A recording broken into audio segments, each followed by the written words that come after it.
Assalamualaikum warahmatullahi wabarakatuh. Halo semuanya, berjumpa lagi di channel Kang Guru dalam mata kuliah biomedis pada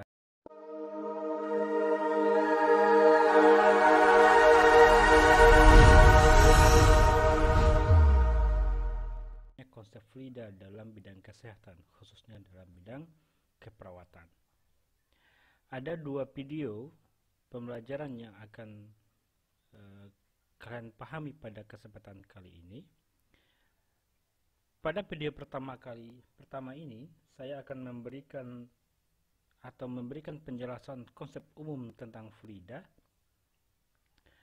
dan saya ingin memberikan suatu pertanyaan kepada kalian, dan kalian saya minta untuk memberikan hipotesis sementara atau untuk memberikan jawaban sementara kalian tentang pertanyaan yang saya berikan nantinya. Hipotesis kalian boleh silakan ditulis di kolom komentar di Edmodo. Ya. Oke. Sebelum kita masuk ke pertanyaan yang akan saya berikan, saya akan menjelaskan terlebih dahulu konsep umum daripada fluida. Ya. Saya ingin menjelaskan tentang konsep umum dari fluida. Apa itu fluida?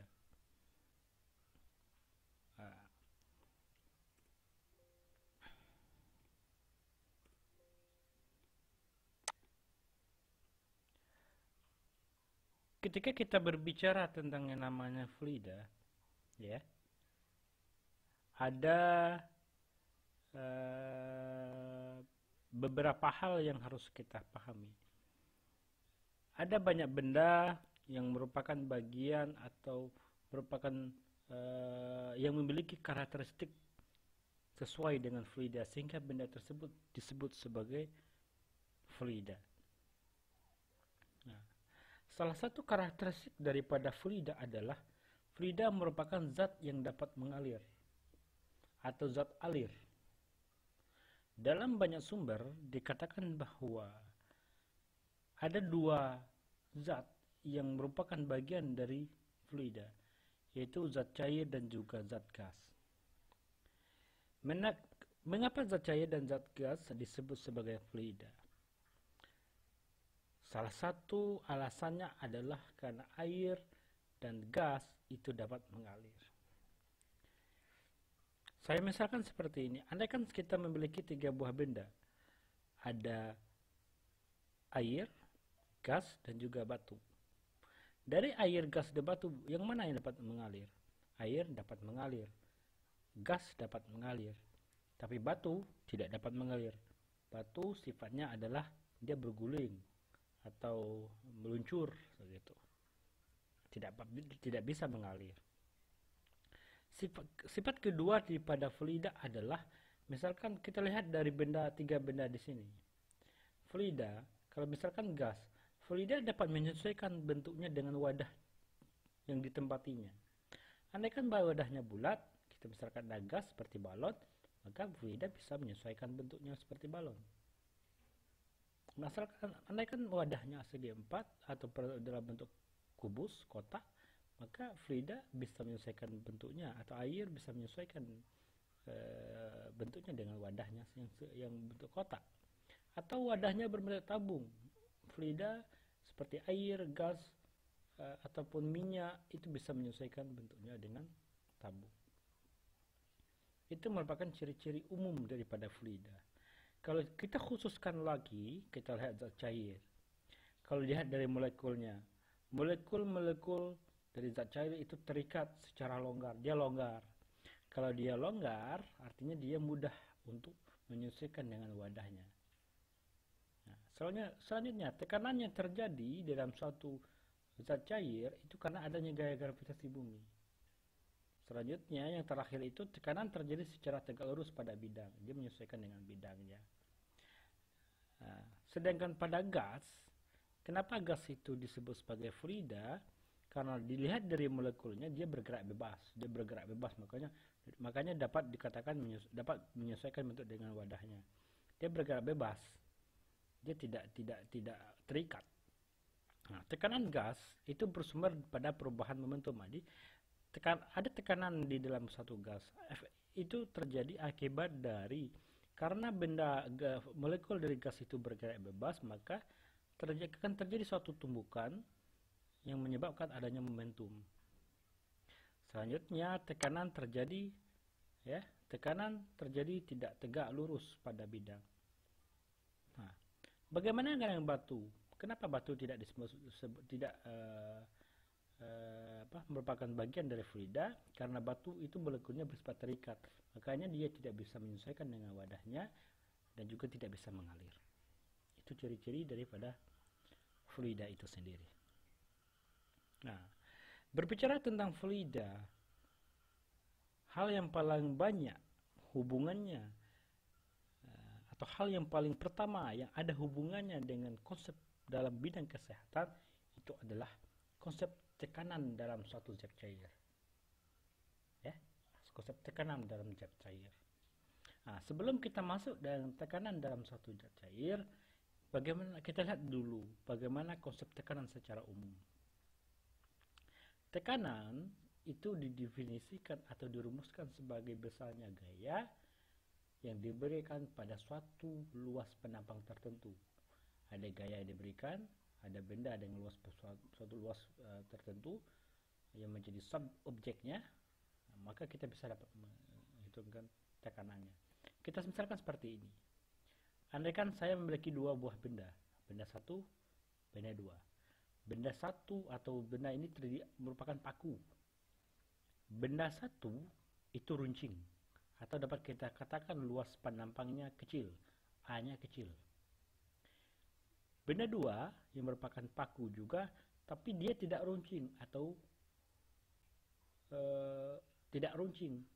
luas penampangnya lebih besar daripada yang runcing.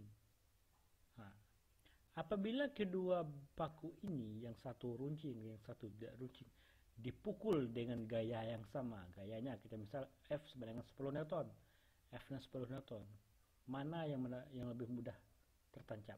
Pasti sekalian menjawab yang runcing. Tapi bagaimana alasan secara fisika? Alasan secara fisika dilihat dari konsep tekanan. Apabila luas penampangnya kecil, kita bisa bagi F per A, 10 bagi 1, 10, 10 bagi 2, 5. Ini lebih besar daripada ini. Artinya paku yang runcing mendapatkan tekanan lebih besar daripada paku yang tidak runcing. Makanya dia lebih besar, lebih mudah tertancap. Itulah konsep umum daripada tekanan. Sekarang kita lihat bagaimana tekanan dalam zat cair. Coba dilihat ya. Ini saya tunjukkan secara umum. Nanti saya ingin memberikan suatu permasalahan kepada kalian, dan saya minta kalian memberikan hipotesis sementara atau jawaban sementara. Dalam tekanan dalam zat cair itu sedikit berbeda karena kita berhubungan namanya fluida lagi. Ada dua karakteristik yang perlu dicermati, ya, yaitu berhubungan dengan tekanan fluida statistik dan juga tekanan hidrostatistik. Berhubungan dengan tekanan dalam fluida statistik, yang paling penting adalah hukum Pascal. Dalam hukum Pascal dikatakan tekanan yang diberikan pada zat cair dalam ruang tertutup akan diteruskan ke segala arah dengan sama besar. Artinya apabila kita berikan tekanan di sini, dia akan diteruskan ke segala arah dengan besar yang sama.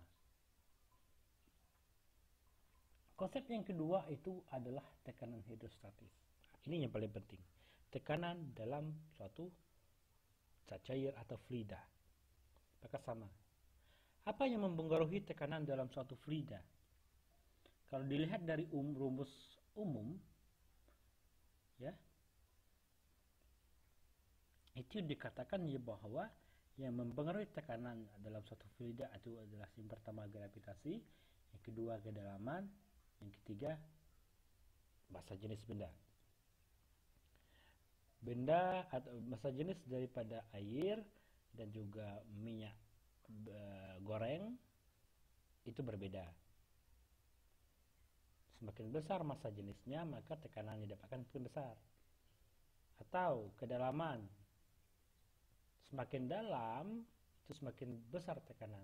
Coba kita bisa merasakan semakin dalam kita berenang, maka telinga kita akan semakin sakit. Itu akibat tekanan. Sekarang yang menjadi pertanyaan yang ingin saya berikan kepada kalian semua, ada dua kasus. Ada kasus umum, ada khusus dalam bidang kesehatan. Tolong dijawab dan diberi komentar atau diberi hipotesis sementara di kolom komentar @bodo. Nah, pertanyaan pertama adalah, coba perhatikan video berikut ini.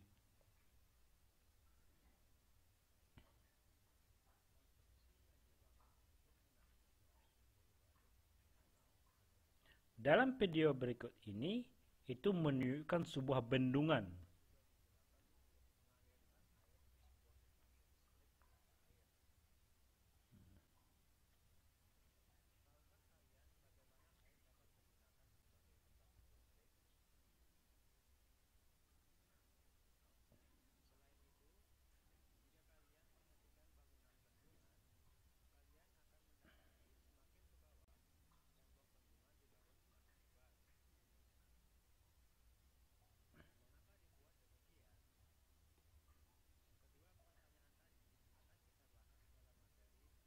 Oke, yang menjadi pertanyaan yang pertama adalah, ini berhubungan dengan konsep tekanan hidrostatis atau tekanan dalam satu fluida atau dalam zat cair. Yang pertama, kenapa bendungan di dalam sungai atau dam itu dibangun semakin ke bawah, ketebalannya semakin besar. Semakin ke bawah, ketebalannya semakin besar. Itu pertanyaan pertama.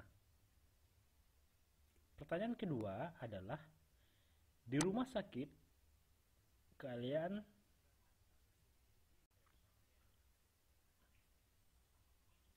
ya, coba perhatikan. Yang menjadi pertanyaan kedua adalah, di rumah sakit kalian sering melihat bahwa perawat atau bidan atau dokter itu meletakkan infus lebih tinggi daripada pasien. Secara konsep fluida, khususnya tekanan di dalam fluida, kenapa infus diletakkan lebih tinggi daripada pasien? Ya, ada dua pertanyaan. Pertanyaan pertama adalah, secara konsep fluida, kenapa bentuk bendungan didesain semakin ke bawah, ketebalannya semakin besar? Pertanyaan kedua, secara konsep fluida, kenapa infus diletakkan lebih tinggi dari pasien? Ya, tolong dijawab pertanyaan tersebut di dalam kolom komentar @modo. Saya berikan waktu sesuai dengan jam mata kuliah kita pada hari ini. Ya, setelah semuanya menjawab, saya akan memberikan video yang kedua untuk menjelaskan konsep tersebut. Ya.